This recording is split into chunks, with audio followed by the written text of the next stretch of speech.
Bunge ya Barabuimeje County ya Nyamira iritirane nkuru kwa Vincent Onyancha.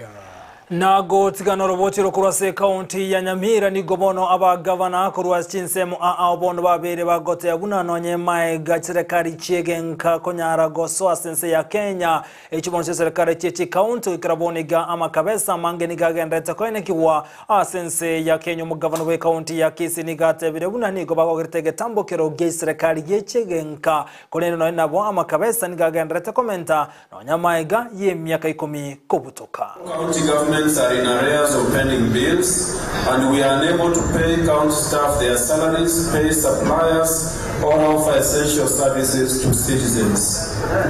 Further, the persistent downtime in the integrated financial management system, referred to as IFMIS, due to the large number of transactions occasioned by the delays in disbursements, has compounded the inability of county governments to meet their constitutional and legal obligations.